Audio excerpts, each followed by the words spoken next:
नमस्कार। General science की इस सीरीज में एक बार फिर से आप सभी लोगों का बहुत बहुत स्वागत है। जनरल साइंस में हम भौतिकी विषय को कवर कर रहे हैं और भौतिकी का यह 5वां क्लास है, जिसमें हम एक बहुत ही महत्वपूर्ण टॉपिक गुरुत्वाकर्षण को कवर करने वाले हैं। जनरल साइंस की जितनी भी क्लासेस मैं आपको यहाँ से प्रोवाइड करा रहा हूँ, इन सभी को तैयार करने में एनसीईआरटी की जो मानक पुस्तकें हैं, उनको बेस बनाया गया है, उनको आधार बनाया गया है। और आप ये मान करके चल सकते हैं कि इस सीरीज को अगर आप पूरा देखते हैं तो आपको एनसीईआरटी की पुस्तकों को अलग से पढ़ने की कोई भी आवश्यकता नहीं होगी। ये कंप्लीट सीरीज है, मतलब ऐसा नहीं है कि इसको पढ़ने के बाद भी कोई कमी रह जाए, ताकि आपको अन्य चीज़ों की सहायता से अपने जनरल साइंस के सिलेबस को कवर करना पड़े। इसीलिए मैं हमेशा आपसे कहता हूँ कि जो भी क्लास आपको यहाँ से प्रोवाइड कराई जा रही है, उस क्लास को देखने के बाद में एक बार आप क्वेश्चंस जरूर लगा कर देखें उस टॉपिक से। तो आपको इसकी अहमियत जो है, इसकी इम्पोर्टेंस जो है, वो समझ में आ जाएगी। आपको यह महसूस होगा कि इसके बाद में जब आप क्वेश्चन लगा रहे होंगे गुरुत्वाकर्षण से जुड़े हुए, तो आप मैक्सिमम क्वेश्चंस को यहाँ से जो है टैकल कर पा रहे होंगे, उनको कवर कर पा रहे होंगे। तो इसके लिए आपको यहाँ से जुड़े रहना है। आज का हमारा जो टॉपिक है वो है गुरुत्वाकर्षण। गुरुत्वाकर्षण के बारे में बात करेंगे और गुरुत्वाकर्षण से आपके एग्जाम में किस किस तरीके के क्वेश्चंस पहले पूछे गए हैं, उनके ऊपर भी बात करेंगे। क्योंकि मैंने आपको बहुत पहले बताया है कि जैसे आप पीसीएस की तैयारी कर रहे हैं, आरओ एआरओ की तैयारी कर रहे हैं, या आयोग की किसी भी परीक्षा की तैयारी कर रहे हैं, तो यहाँ पर जो विज्ञान से प्रश्न पूछे जाते हैं वो डेली लाइफ एग्जाम्पल से जुड़े हुए होते हैं। कुछ ऐसी घटनाएं जो आपके दैनिक जीवन में रोजमर्रा की जिंदगी में जो चीजें हो रही होती हैं, उन्हीं को आधार बनाते हुए एग्जाम्पल्स के रूप में क्वेश्चंस आपसे पूछे जाते हैं। ठीक है, तो चलिए स्टार्ट करते हैं और सबसे पहले बात करते हैं कि गुरुत्व क्या होता है। गुरुत्व, ठीक है, तो गुरुत्व एक तरह का बल है। और ये एक ऐसा बल है जिसके कारण हमारी जो पृथ्वी है, वो सभी वस्तुओं को अपने सेंटर की ओर अट्रैक्ट करती है। ठीक है, वह बल जिसके कारण पृथ्वी सभी वस्तुओं को अपने केंद्र की ओर आकर्षित करती है। जिस बल के कारण पृथ्वी वस्तुओं को अपनी केंद्र की ओर आकर्षित करती है, उसी बल को हम क्या बोलते हैं? गुरुत्व बोलते हैं। इसके बाद में गुरुत्वाकर्षण बल आता है, ग्रेविटेशनल फोर्स आता है। पृथ्वी पर प्रत्येक पिंड, पिंड का मतलब कोई भी वस्तु हो सकती है, तो पृथ्वी पर प्रत्येक पिंड जो होता है, वो एक दूसरे को अपनी ओर अट्रैक्ट करता है, आकर्षित करता है। तो उनके बीच में लगने वाला, किन के बीच में लगने वाला, जो भी दो वस्तुओं के बारे में बात हो रही है, जिन भी दो पिंडों के बारे में यहाँ पे बात हो रही है, उन दोनों पिंडों के बीच या उन दोनों वस्तुओं के बीच या कोई भी दो ऑब्जेक्ट है उनके बीच में जो बल कार्य करता है, जो उन दोनों वस्तुओं को एक दूसरे की ओर आकर्षित करने का प्रयास करता है, उसी को हम बोलते हैं गुरुत्वाकर्षण बल, यानी ग्रेविटेशनल फोर्स। और यहाँ पर याद रखने की जो महत्वपूर्ण चीज़ है वो ये है कि यहाँ पर हमने दो चीज़ों के बारे में बात की है। एक हमने गुरुत्व के बारे में बात की है, एक गुरुत्वाकर्षण बल के बारे में बात की है। तो इन दोनों के बीच में रिलेशन क्या है उसको समझिएगा। पृथ्वी की सतह पर कोई वस्तु रखी हुई है, तो उस पर एक गुरुत्व बल कार्य कर रहा है। और यहाँ से हम जब गुरुत्वाकर्षण बल के बारे में पढ़ रहे थे, तो वहां पर हमने पढ़ा कि पृथ्वी और वस्तु के बीच में जो लगने वाला गुरुत्वाकर्षण बल है, वो हमेशा पृथ्वी की सतह पर, यानी पृथ्वी के सरफेस पर रखी हुई जो वस्तु है, उस पर लगे हुए गुरुत्व बल के बराबर होता है। ठीक है, तो इन दोनों के बीच में रिलेशन है, इसको देख लीजिएगा। विशेषताएं क्या हैं? विशेषताएं ये हैं कि जो गुरुत्वाकर्षण होता है, ये नेचर में पाया जाने वाला, प्रकृति में पाया जाने वाला सबसे दुर्बल बल होता है, सबसे कमजोर बल होता है। इसको केंद्रीय बल भी कहते हैं। और ये जो है, ये कणों को मिलाने वाली रेखा के अनुदिश कार्य करता है। दो वस्तुएं हैं जिनके बीच में गुरुत्वाकर्षण बल कार्य कर रहा है, तो इन दोनों को मिलाने वाली जो रेखा है, ठीक है, इन दोनों वस्तुओं को मिलाने वाली जो रेखा है, उसी की दिशा में गुरुत्वाकर्षण बल कार्य कर रहा होता है। ये एक संरक्षी बल है। अंतर आणविक दूरी और अंतर्ग्रहीय दूरियों के लिए भी ये कार्य करता है। और इसकी अगर कंपेयरिंग किससे की जाए, स्थिर वैद्युत बल से की जाए या न्यूक्लियर फोर्स से की जाए, नाभिकीय बल से की जाए, तो किस तरीके से कर सकते हैं कि स्थिर वैद्युत बल से जो गुरुत्वाकर्षण होता है, ठीक है, वो 10 पे पावर 36 गुना होता है, और नाभिकीय बल से 10 पे पावर 38 गुना होता है। गुरुत्वाकर्षण बल जो होता है, वो दो वस्तुओं के बीच की दूरी के वर्ग के व्युत्क्रमानुपाती होता है। ये कुछ ऐसी चीजें हैं जो इसकी प्रॉपर्टीज के रूप में देखी जा सकती हैं। इसके बाद में आता है आपका सार्वत्रिक गुरुत्वाकर्षण का नियम, जिसको हम न्यूटन के नियम से भी जानते हैं। सार्वत्रिक गुरुत्वाकर्षण का नियम क्या कहता है कि किन्हीं दो पिंडों के बीच में कार्य करने वाला बल उनके द्रव्यमानों के गुणनफल के अनुक्रमानुपाती और उनके बीच की दूरी के वर्ग के व्युत्क्रमानुपाती होता है। ये इसकी जो है साइंस में इसकी क्या दी गई है, डेफिनेशन दी गई। तो इसको किस तरीके से हम गणितीय रूप में लिखेंगे, इसका जो मैथमेटिकल फॉर्म होगा वो क्या होगा, उसको समझते हैं। जैसे कोई भी दो पिंडों के बारे में यहाँ पे बात हो रही है, तो दो पिंड मतलब दो वस्तु मान सकते हैं, दो ऑब्जेक्ट मान सकते हैं। तो एक ऑब्जेक्ट जो है उसका द्रव्यमान m1 है, यहाँ पर आपको दिख रहा होगा। दूसरे ऑब्जेक्ट का द्रव्यमान जो है वो m2 है, और ये दोनों द्रव्यमान या दोनों पिंड या दोनों वस्तु एक दूसरे से r दूरी पर रखे हुए हैं। ठीक है, ऐसा इमेज में यहाँ पे दिखाई दे रहा है। दो वस्तुएं हैं, दो पिंड हैं, दोनों में से जो दोनों का द्रव्यमान है, एक का द्रव्यमान m1 है, एक का द्रव्यमान m2 है, और दोनों पिंड एक दूसरे से r दूरी पर रखे हुए हैं। परिभाषा हमारी क्या कह रही है कि दो पिंडों के बीच में कार्य करने वाला बल जो होता है, यानी F जो होता है, ठीक है, बल जो होता है वो क्या होता है, उन दोनों द्रव्यमानों के गुणनफल के बराबर। तो यहाँ पर हम लिखेंगे, देखिए, F दोनों द्रव्यमानों का हमने गुणनफल कर दिया। दोनों द्रव्यमान हमारे m1 और m2 थे, तो m1 इंटू m2 कर दिया। दोनों द्रव्यमानों के गुणनफल के तो अनुक्रमानुपाती, अनुक्रमानुपाती है तो सीधा रखेंगे, और बीच की दूरी के वर्ग के व्युत्क्रमानुपाती। बीच की दूरी कितनी है, r है, r के कैसा है, वर्ग के, तो r का स्क्वायर कर देंगे, r का हमने स्क्वायर कर दिया, और व्युत्क्रमानुपाती है तो उसको नीचे लिखेंगे, अपॉन में, बट्टे में लिखेंगे। ठीक है, तो f जो है यानी जो बल जो है वो अनुक्रमानुपाती होता है दोनों जो पिंड हैं उनके द्रव्यमानों के गुणनफल के, और व्युत्क्रमानुपाती होता है उन दोनों पिंडों के बीच की दूरी के वर्ग के। तो इस तरीके से हमारा ये फॉर्मूला बन करके आ जाता है। यहाँ से जब हम इस अनुक्रमानुपाती वाले साइन को हटाएंगे तो कोई नियतांक लगा देंगे। ठीक है, इसको जब हटाया जाता है, जब अनुक्रमानुपाती वाले साइन को हटाया जाता है तो वहां पर एक नियतांक जो है रख दिया जाता है। तो यहाँ पर नियतांक जो हमारा है वो है कैपिटल जी, और कैपिटल जी का मतलब है गुरुत्वाकर्षण नियतांक। ठीक है, ग्रेविटेशनल कांस्टेंट। तो इस जी का मान कभी कभी पूछा जाता है कि जो ये गुरुत्वाकर्षण नियतांक है इसकी वैल्यू कितनी होती है, तो इसकी वैल्यू होती है 6.67 इंटू 10⁻⁻11 न्यूटन मीटर स्क्वायर पर किलोग्राम स्क्वायर। वेमी सूत्र बहुत ज़्यादा आपको पूछा नहीं जाता है, छोटे एग्जाम जो होते हैं उसमें इस तरह की चीज़ें पूछते हैं। तो ये इसका वेमी सूत्र है, m⁻⁻1 L3 e⁻⁻2। तो ये आपको याद नहीं रखने हैं। इसमें से परिभाषा जरूर आप याद रखेंगे कि सार्वत्रिक गुरुत्वाकर्षण का नियम, जिसको हम न्यूटन का नियम कहते हैं, वो क्या है और किस तरीके से उसको हम मैथमेटिकल फॉर्म में लिख सकते हैं। तो आप या तो ये याद रख लीजिए, F बराबर G m1m2 upon r square. इसकी सहायता से आपको परिभाषा याद हो जाएगी, या आप परिभाषा याद रख दीजिए, उसकी सहायता से इस फॉर्मूले को आप आसानी से बना सकते हैं। ठीक है, हमारा जो मुख्य फोकस है एग्जाम के पॉइंट ऑफ व्यू से, तो वो कहाँ पे रहना चाहिए कि हम, जैसे आपने 4-5 क्लास अब तक देखी है, 5वीं क्लास हम कर रहे हैं, तो परिभाषा हमको समझनी है। परिभाषा नहीं समझेंगे तो हम चीज़ों को फिर ठीक तरीके से, जो है प्रश्नों को ठीक तरीके से हल नहीं कर पाएंगे। सबसे पहले हमको डेफिनेशन समझनी है। परिभाषा समझने के बाद में जिस चीज़ की भी परिभाषा दी जा रही है, जिस चीज़ की भी डेफिनेशन दी जा रही है, तो उसके अनुप्रयोग क्या है या उससे जुड़े हुए एग्जाम्पल्स क्या हैं, उन एग्जाम्पल्स पर आपको एग्जाम के पॉइंट ऑफ व्यू से फोकस करना है। तो इन चीज़ों पर हमको ध्यान देना है। ठीक है, अब सार्वत्रिक गुरुत्वाकर्षण नियम के उपयोग, इसके क्या यूज है। ये सर हम पृथ्वी पर रहते हैं सारे लोग, तो पृथ्वी से हमको जोड़े रखने का जो काम करता है, जो फोर्स हमको पृथ्वी से बांधे रखने का काम करता है, वो गुरुत्वाकर्षण है। चंद्रमा की पृथ्वी की चारों ओर जो गति होती है, चंद्रमा हमारी पृथ्वी के चारों ओर जो गति करता है वो भी इसी के कारण करता है। और ग्रहों का घूमना भी जो है सार्वत्रिक गुरुत्वाकर्षण के नियम पर आधारित है। ये सार्वत्रिक गुरुत्वाकर्षण का जो नियम है, दो वस्तुओं के बीच में जब दूरी 10⁻⁻9 मीटर से कम हो जाए, मतलब इतनी दूरी हो जाए, मतलब ये यहाँ पर एक रेंज दे रखी है कि अगर दो वस्तुओं के बीच की दूरी जो है, डिस्टेंस जो है, वो 10⁻⁻9 मीटर से कम है, तो ये जो सार्वत्रिक गुरुत्वाकर्षण का नियम है ये असफल हो जाता है, फिर उन दोनों वस्तुओं के बीच में ये काम नहीं करता है। तो ठीक है, ये इसका मिनिमम पॉइंट है, इसको आप याद रखेंगे। इसके बाद में आता है आपका गुरुत्वीय त्वरण, acceleration due to gravity. Gravity के कारण जो त्वरण होता है उसकी क्या बोलते हैं, गुरुत्वीय त्वरण बोलते हैं। तो गुरुत्वाकर्षण बल के कारण वस्तुएं गुरुत्वीय त्वरण के अंतर्गत ही पृथ्वी की ओर मुक्त रूप से गिरने का काम करती हैं। गुरुत्वाकर्षण के कारण वस्तुएं जो होती हैं ग्रेविटेशनल एक्सेलरेशन के तहत पृथ्वी की ओर मुक्त रूप से फ्रीली जो है गिरती हैं, और इसी को हम क्या बोलते हैं, गुरुत्वीय त्वरण बोलते हैं। गुरुत्वीय त्वरण का मान होता है 9.8 मीटर पर सेकेंड स्क्वायर, या इसको अगर हम फीट पर सेकेंड स्क्वायर में बदलेंगे तो 32 फीट पर सेकेंड स्क्वायर होता है।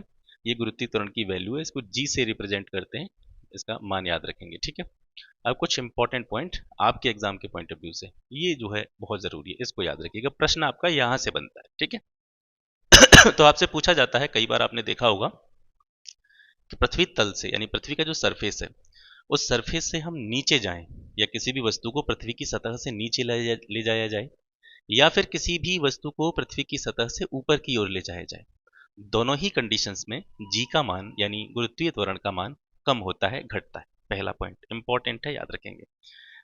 दोनों ही कंडीशंस में पृथ्वी की तल से अगर हम ऊपर किसी वस्तु को ले जा रहे हैं या पृथ्वी की सतह से नीचे की ओर, गहराई की ओर किसी वस्तु को ले जा रहे हैं, दोनों ही स्थितियों में गुरुत्वीय त्वरण का मान कम होता है, घटता है। अब ये प्रश्न भी आपसे पूछा गया है, ठीक है। अब जो दूसरी चीज आ रही है, ये भी आपने देखा होगा, अगर आपने विभिन्न परीक्षाओं के जो एमसीक्यू हैं वो लगाए होंगे, पीवाईक्यू लगाए होंगे, तो आपको पता होगा कि आपसे ये पूछा जा चुका है कि जी का मान यानी गुरुत्वीय त्वरण का मान मैक्सिमम कहाँ पे होता है, अधिकतम कहाँ पे होता है। तो ये होता है सर ध्रुवों पर। और गुरुत्वीय त्वरण का जो मिनिमम वैल्यू है, न्यूनतम मान है, वो कहाँ पे होता है, आपकी विषुवत रेखा पर होता है। यानी विषुवत रेखा आप सभी जानते हैं, ठीक है, जो इक्वेटर होती है, इक्वेटर पर जो है जी का मान सबसे कम होता है, न्यूनतम होता है, और अधिकतम होता है ध्रुवों पर, ठीक है। यहाँ पर ध्रुवों पर जो है जी का मान मैक्सिमम होता है। और शून्य मान कहाँ पे होता है पृथ्वी गुरुत्वीय त्वरण का, तो जो पृथ्वी का सेंटर है, यहाँ पे सेंटर पर अगर किसी वस्तु के गुरुत्वीय त्वरण के बारे में बात करें, तो वहां पर जो जी का मान होगा वो कैसा होगा, जीरो होगा, शून्य होगा। तो ये कुछ जरूरी चीजें हैं जहां से प्रश्न बनते हैं, आपको याद रखने हैं, ठीक है। पृथ्वी तल से नीचे जाओ चाहे ऊपर जाओ, जी का मान कम होगा, जी का मैक्सिमम मान ध्रुवों पे होगा, न्यूनतम मान आपका विषुवत रेखा पे होगा, और शून्य मान कहाँ पे होगा जी का, ये पृथ्वी के केंद्र पर होगा। पृथ्वी के अक्ष के परितः यानी पृथ्वी जो है अपने अक्ष के परितः घूमना बंद कर दे। आपको पता है पृथ्वी सूर्य का चक्कर लगाती है, तो वह अपने अक्ष पर भी घूमती है और अपनी कक्षा में भी घूमती है, ठीक है। यानी जिस एक्सिस पर पृथ्वी जो है टिकी हुई है, उस एक्सिस पर भी वो घूमती रहती है, घूर्णन करती रहती है और परिक्रमण भी करती है, किसका, सूर्य का।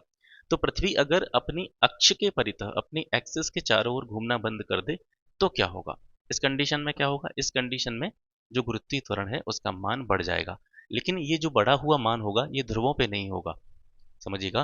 पृथ्वी अगर अपनी एक्सिस के चारों ओर घूमना बंद कर दे तो गुरुत्वीय त्वरण पर क्या इम्पैक्ट पड़ेगा, गुरुत्वीय त्वरण का मान बढ़ जाता है, लेकिन ध्रुवों पर इसका कोई प्रभाव नहीं पड़ता है। यानी ध्रुवों पर जो है गुरुत्वीय त्वरण का मान बढ़ता नहीं है, बाकी सभी जगह जो है वहां पर गुरुत्वीय त्वरण का मान बढ़ जाएगा। और ये कब बढ़ेगा, जब पृथ्वी अपनी एक्सिस के चारों ओर घूर्णन करना बंद कर देगी। अब यहाँ पर बात जब की जा रही है जी के मान में वृद्धि की, ठीक है, पृथ्वी अपनी एक्सेस के परितः घूमना बंद कर दे तो जी के मान में वृद्धि होती है। तो ये वृद्धि कहाँ पे सबसे ज्यादा होती है और कहाँ पे सबसे कम होती है, ये आपको पता होना चाहिए। तो जी के मान में जो वृद्धि होती है किसकी वजह से, पृथ्वी के अपनी एक्सेस के चारों ओर घूमना बंद कर देने के बाद में जी के मान में जो वृद्धि होती है वो विषुवत रेखा पर सबसे ज्यादा होती है, ध्रुवों पर सबसे कम होती है, ठीक है।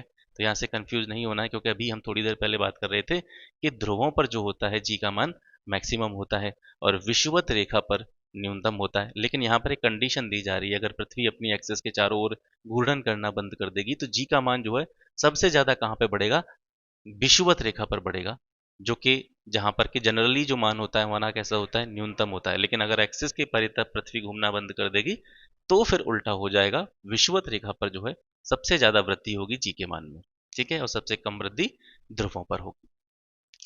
पृथ्वी की घूर्णन गति अगर बढ़ जाती है, ठीक है, अभी हमारी पृथ्वी जिस दर के साथ में, जिस स्पीड के साथ में अपनी एक्सिस पर घूर्णन कर रही है, अगर उसकी स्पीड जो है घूर्णन करने की, ठीक है, रोटेशन करने की जो उसकी रेट है, दर है, अगर वो बढ़ जाती है तो जी का मान कम हो जाता है।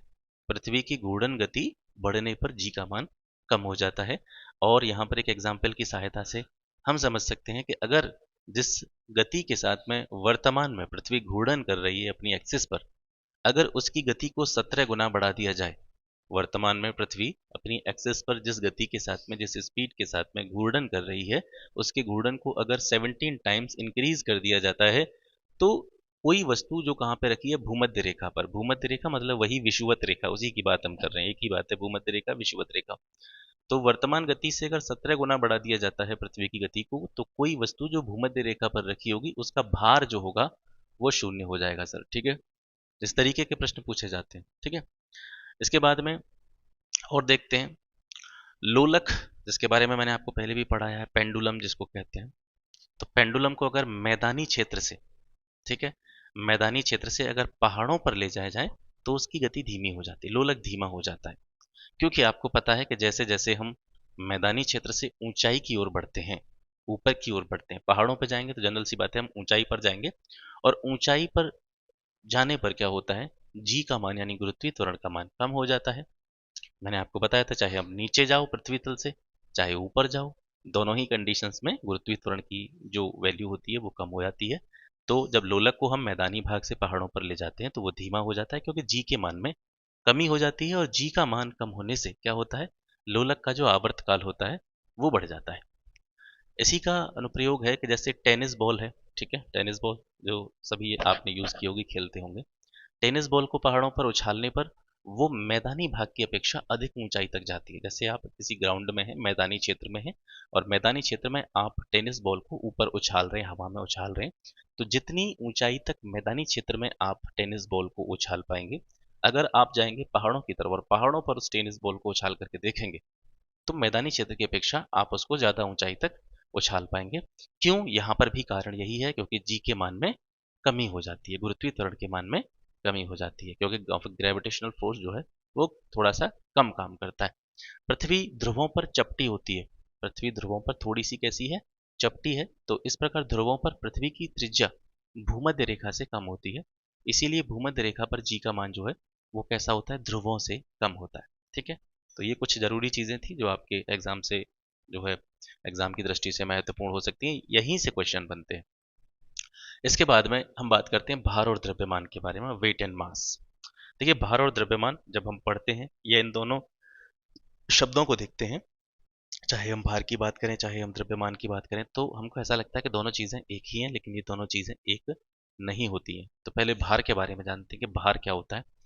जिस बल के द्वारा पृथ्वी किसी वस्तु को अपनी ओर खींचती है उसे वस्तु का भार कहते हैं। तो भार जो होता है सर, वो एक तरह का फोर्स ही होता है। भार जो होता है उसको आप एक प्रकार का बल ही कह सकते हैं, क्योंकि आपको पता है बल की जो यूनिट होती है, बल का मात्रक होता है वो भी न्यूटन होता है, और भार का मात्रक भी क्या होता है, न्यूटन होता है। द्रव्यमान में अगर गुरुत्वीय त्वरण का गुणा कर दें, द्रव्यमान में क्या कर दें, अगर गुरुत्वीय त्वरण का गुणा कर दें तो वो वस्तु का भार बन जाता है। जैसे द्रव्यमान का मतलब है किसी भी वस्तु का एक्चुअल जो वजन है वो है द्रव्यमान, और उस द्रव्यमान में अगर हम जी का मल्टीप्लिकेशन कर दें, जी का गुणा कर दें यानी गुरुत्वीय त्वरण का गुणा कर दें, तो जो वैल्यू निकल करके आती है वो भार भार के बराबर होती है, और ये एक प्रकार का बल होता है। ठीक है, तो भार आपकी समझ में आ गया।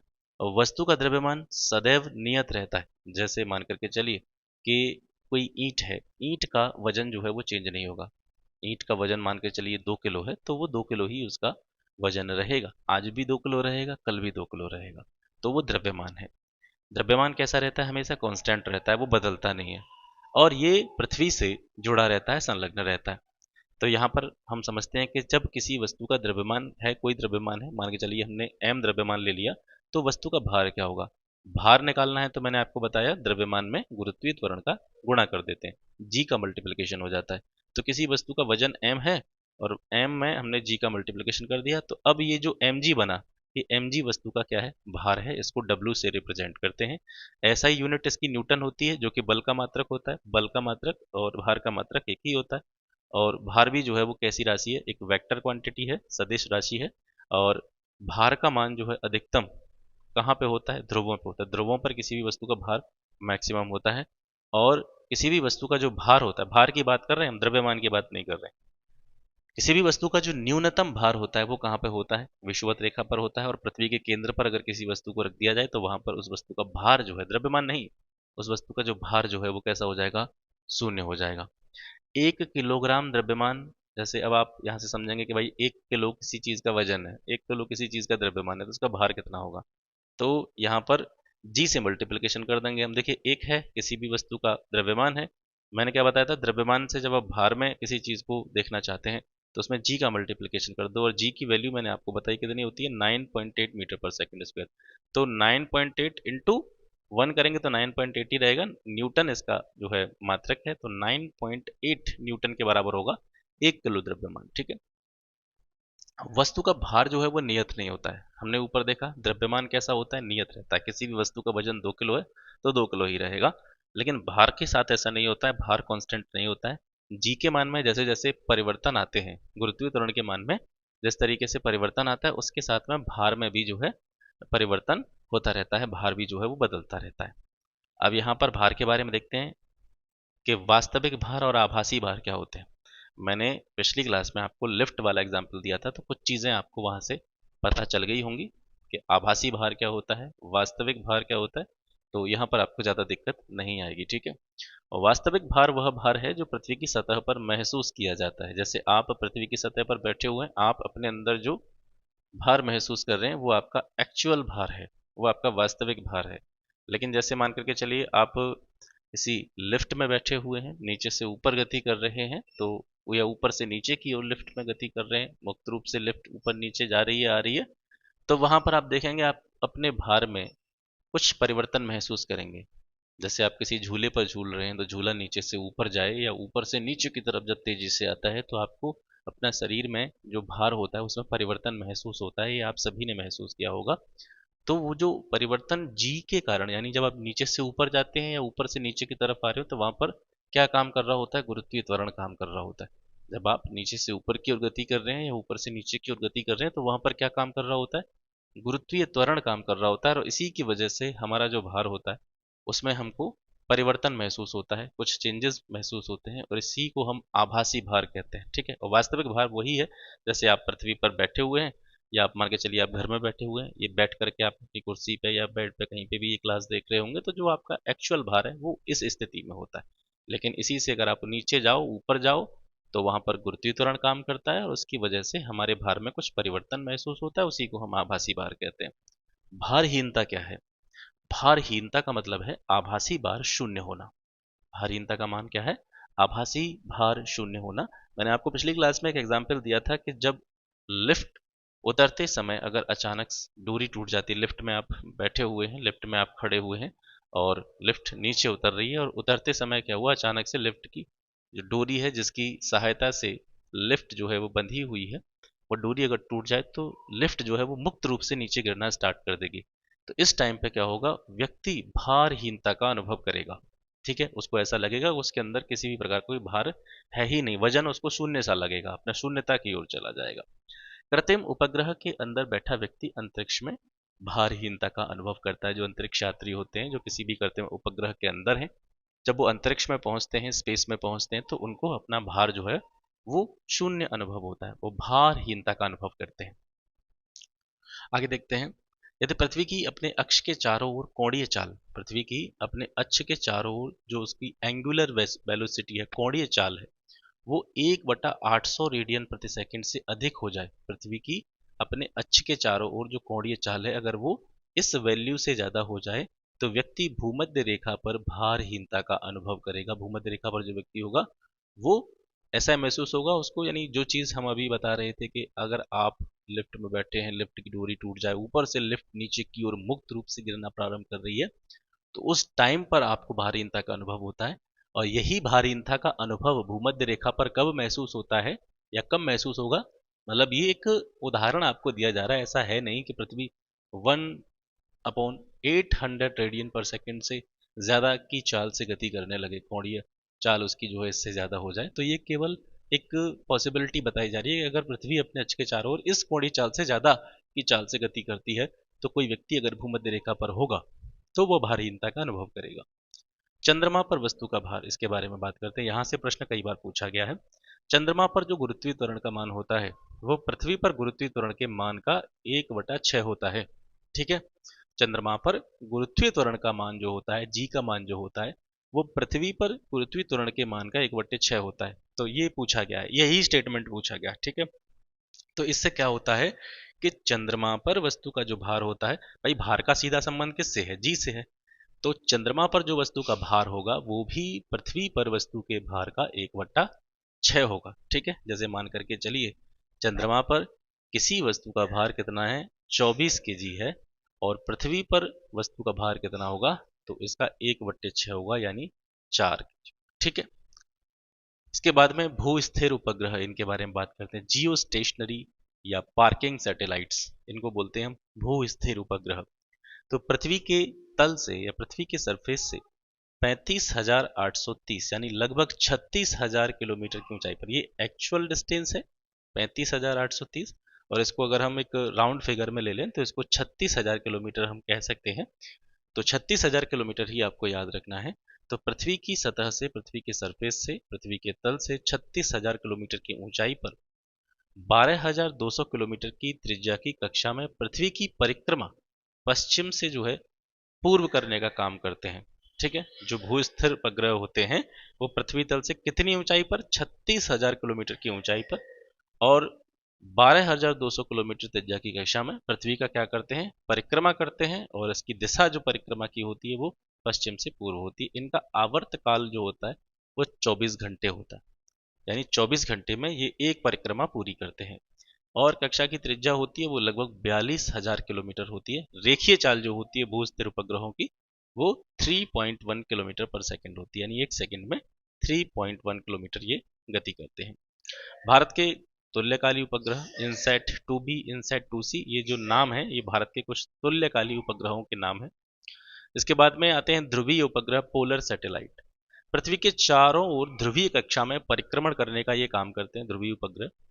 और ये जो है 500 से लेकर के 8,800 किलोमीटर, यानी नॉर्थ से साउथ अगर देखा जाए तो 500 से 8,800 किलोमीटर की डिस्टेंस होती है। आवर्तकाल होता है इनका 84 मिनट के आसपास। ठीक है, और PSLV श्रेणी के जितने भी सैटेलाइट हैं, पोलर सैटेलाइट लॉन्च व्हीकल श्रेणी के जितने भी उपग्रह हैं वे सभी ध्रुवीय उपग्रह जो है ध्रुवीय उपग्रह की कैटेगरी में आते हैं। यूजेस इनके कहाँ कहाँ इनका उपयोग होता है, तो मौसम की पूर्व जानकारी प्राप्त करना, बादलों का चित्र लेना, वायुमंडल के बारे में जानकारी प्राप्त करना, ओजोन लेयर के बारे में जानकारी प्राप्त करने का काम जो है वो ध्रुवीय उपग्रह करते हैं, पोलर सैटेलाइट करते हैं।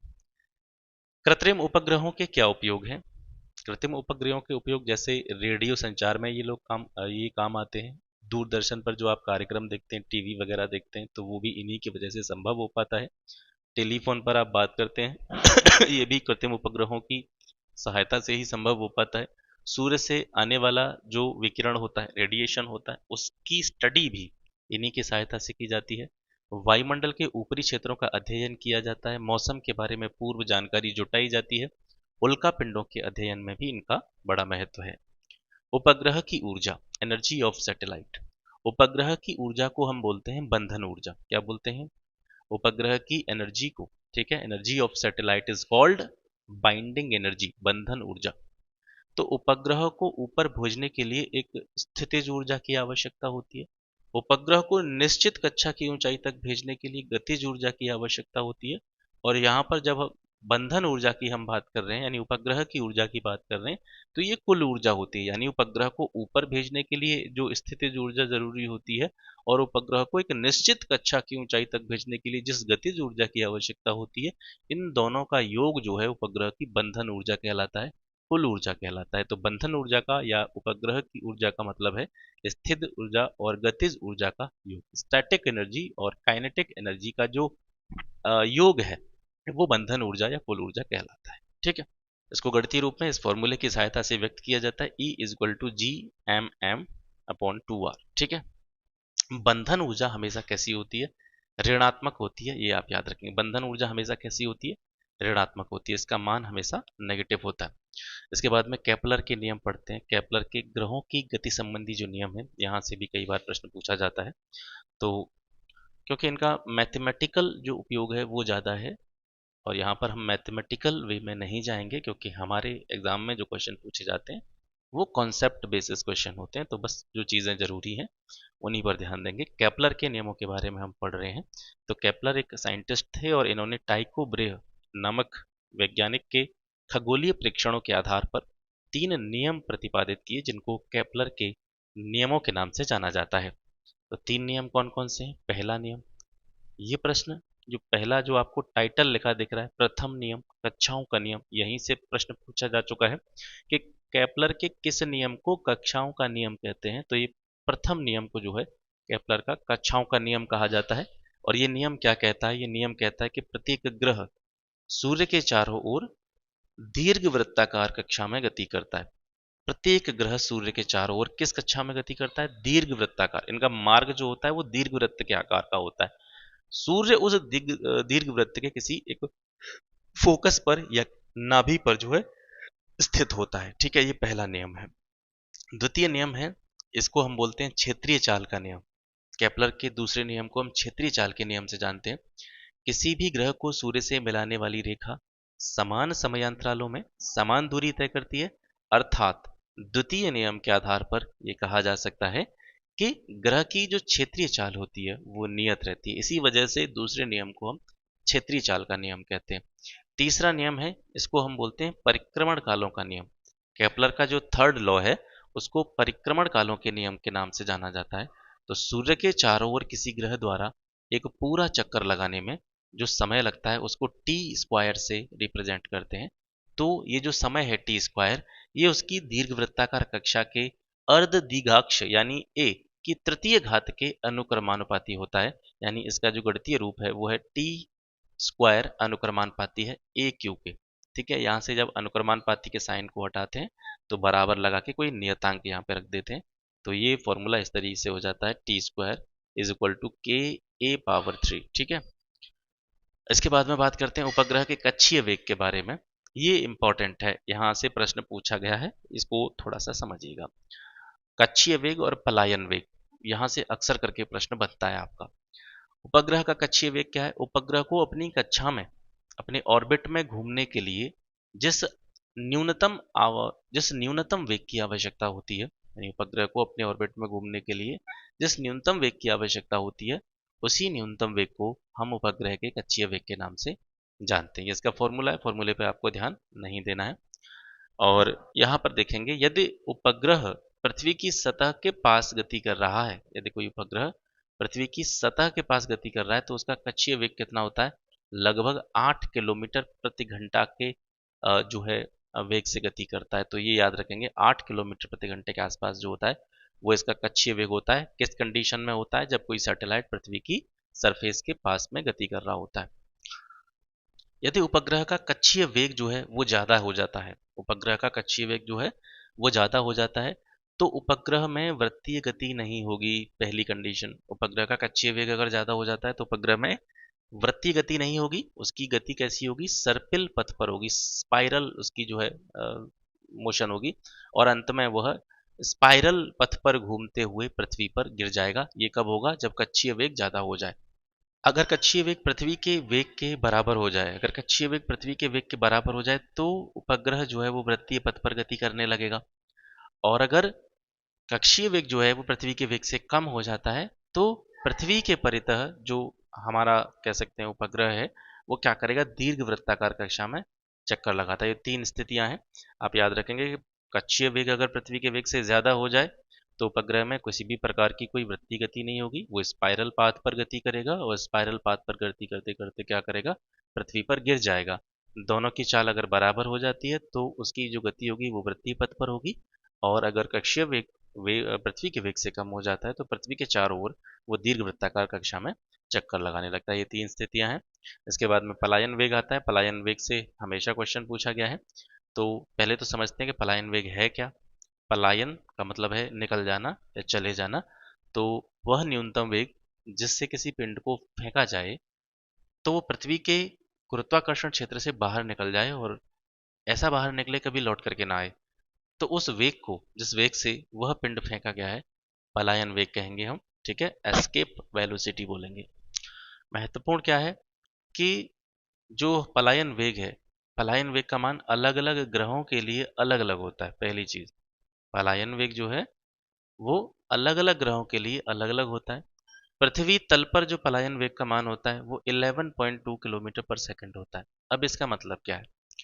पृथ्वी तल पर जो पलायन वेग है उसकी वैल्यू 11.2 किलोमीटर पर सेकंड होती है। इसका मतलब ये है कि अगर आप किसी वस्तु को इतनी स्पीड से फेंकें, यानी 11.2 किलोमीटर पर सेकंड की स्पीड से अगर किसी वस्तु को पृथ्वी तल से फेंका जाए तो फिर दोबारा से लौट करके वो पृथ्वी पर कभी नहीं आएगी। ये है इस पलायन वेग का मतलब।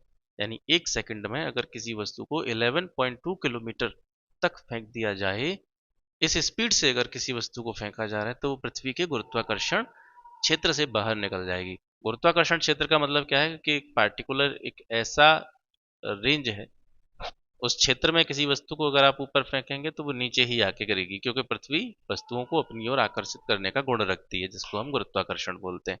तो आप कोई पत्थर ऊपर की ओर उछालेंगे वो नीचे ही आएगा, कुछ भी आप उछालेंगे ऊपर नीचे ही आएगा। लेकिन अगर वो उस रेंज से अगर बाहर निकल जाता है, जो पृथ्वी का गुरुत्वाकर्षण क्षेत्र है, उस क्षेत्र से अगर कोई वस्तु बाहर निकल जाती है तो फिर वो ग्रेविटेशनल फोर्स जिस एरिया में काम करता है उसको पार कर जाती है, और फिर उसके बाद में एक समय ऐसा आता है जिस पर गुरुत्वाकर्षण बल काम नहीं करता है, तो फिर वो वस्तु पृथ्वी पर लौट करके दोबारा वापस नहीं आती है। तो ये कब होगा, यानी इस गुरुत्वाकर्षण क्षेत्र से वस्तु बाहर कब निकलेगी, जब उसको 11.2 किलोमीटर पर सेकंड की स्पीड से फेंका जाएगा, तो ये पलायन वेग है। चंद्रमा पर पलायन वेग जो होता है वो 2.4 किलोमीटर पर सेकंड होता है। ठीक है, पलायन वेग और कक्षीय वेग में क्या संबंध है, तो पलायन वेग जो होता है वो कक्षीय वेग का √2 टाइम्स होता है, √2 गुना होता है। इसका मतलब है कि यदि उपग्रह की चाल यानी कक्षीय वेग को, उपग्रह के कक्षीय वेग को अगर √2 गुना बढ़ा दिया जाए तो वह अपनी कक्षा छोड़ करके चला जाएगा। चंद्रमा पर पलायन वेग जो होता है वो पृथ्वी सतह से पलायन वेग का लगभग कितना है, 6 गुना है। ठीक है, तो यहाँ पर मैंने बता ही दिया है आपको कि चंद्रमा का पलायन वेग 2.4 किलोमीटर पर सेकंड है और पृथ्वी पर पलायन वेग जो है वो 11.2 किलोमीटर पर सेकंड है। ठीक है, तो ये हो गया आज का सेशन। आशा करता हूँ आज का सेशन आपको पसंद आया होगा। क्लास अगर आपको ठीक लगता है, क्लास अगर आपको अच्छा लगता है, अगर आपको लगता है कि यहाँ से जो चीज़ें हमने पढ़ी हैं वो हमारे एग्जाम में हमारे लिए काफ़ी बेनिफिशियल हो सकती हैं, तो इसको अपने मित्रों के साथ में शेयर जरूर कीजिएगा। आज के लिए बस इतना ही, मिलते हैं आपसे फिर एक नेक्स्ट वीडियो में एक नए टॉपिक के साथ में। तब तक के लिए नमस्कार, जय हिंद।